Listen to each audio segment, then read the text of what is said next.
Welcome to Movie Caps. Today I will show you a drama, sci-fi, thriller film from 2011, titled Take Shelter. Spoilers ahead. Watch out and take care. The movie begins in Ohio, with Curtis having an apocalyptic dream, visual and auditory hallucinations of rain like fresh motor oil. He hides all of this from his wife, Samantha, and their deaf daughter, Hannah. After having breakfast and discussing their day plans, Curtis departs for work at a construction company. Because of heavy rainfall, Curtis' job falls short, and he visits a bar with his friends. After driving his friend Duarte home late at night, they are talking inside the car about Curtis having a wonderful life. Things aren't as pretty as they always seem, he answers before Duarte's wife comes to pick him up. Curtis gets home, checks on his daughter, Samantha hugs him from behind, and tells that Hannah still doesn't play with other children, and she is worried about her. And also asks Curtis to clean up the trash pile in the back. Curtis is picking up the trash pile, a massive storm is coming, lightning hits the ground, and the dog is barking like he has rabies. The dog attacks Curtis, and he wakes up. It was another one of his dreams. He sits at the table and gets worried about their dog acting up like in his dream. At work, Curtis is still looking at his hand, feeling anxious about his vision, not paying attention to what his superiors are briefing him on. Before continuing work, Curtis visits a store to buy a doghouse and a fence for their dog. As they continue work, Curtis sees a swarm of blackbirds.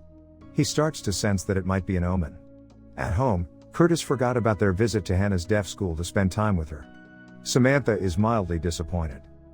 All of Curtis's apocalyptic dreams always start with heavy rain that has the substance of oil. This one was no exception. With him driving Hannah, no road visibility, he crashes and has a hallucination of someone taking his daughter and strangling him, which makes him wake up gasping for air. Samantha and Hannah are going to their sales booth while Curtis stays home because he looks sick. Curtis builds his dog a fenced doghouse and apologizes to him. It just has to be like that for now. He finds a key for the shelter and checks its condition.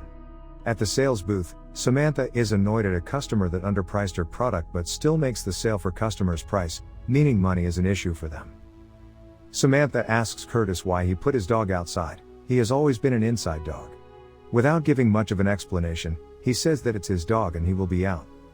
A moment later, Curtis is having another nightmare. It's raining, and his daughter is looking outside through the window. As Curtis comes closer, a man is standing there. It scares him.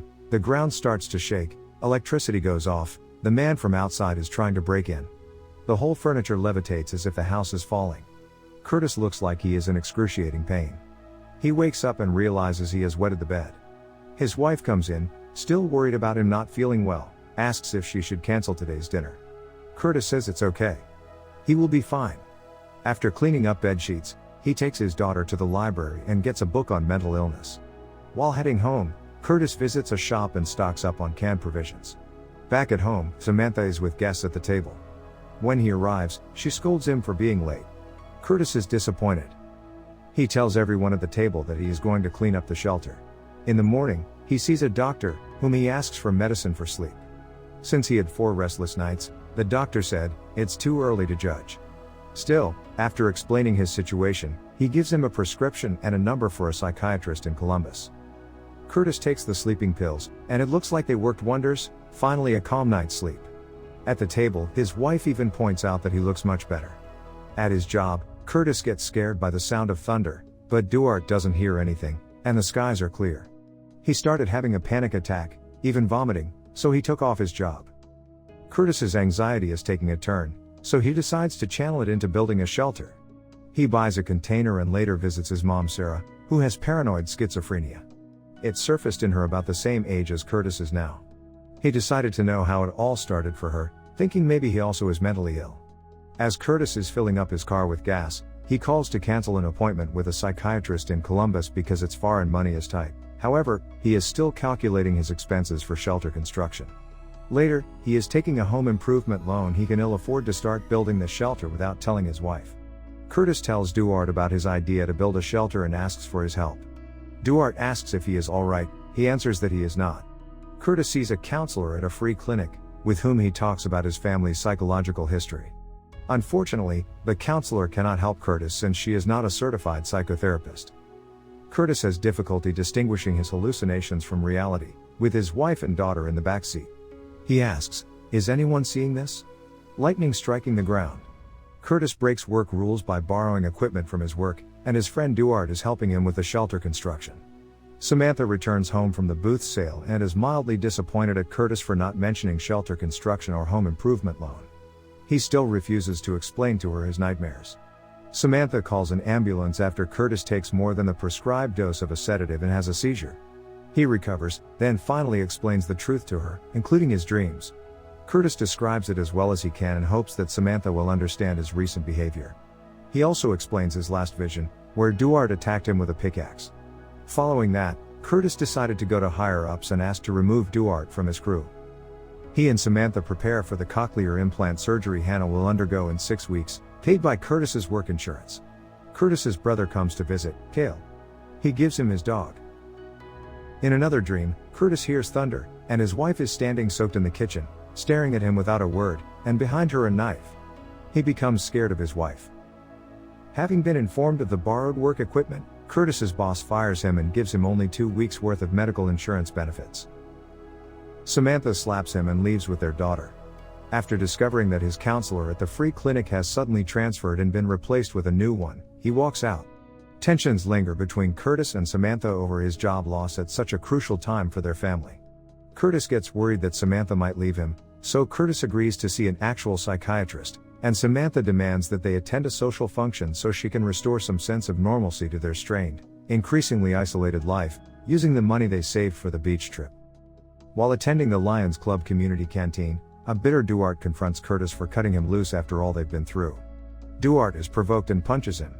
Enraged, Curtis knocks Duarte to the floor, overturns a table, and unleashes a frightening verbal tirade upon everyone present. He prophetically shouts that a devastating storm is coming, insisting that none of them is prepared.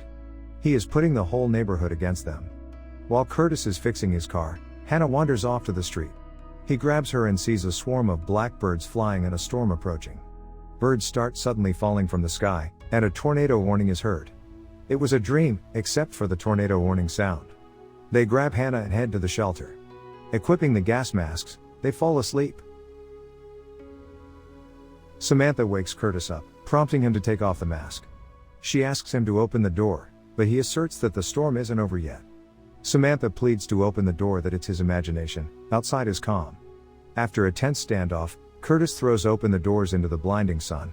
A strong but bearable storm has passed, and neighbors are cleaning up broken tree limbs and other yard debris as power company trucks restore electricity along the street.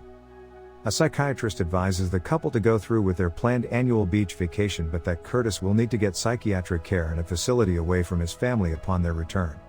At Myrtle Beach, while Curtis is building sandcastles with Hannah, she signs the word storm.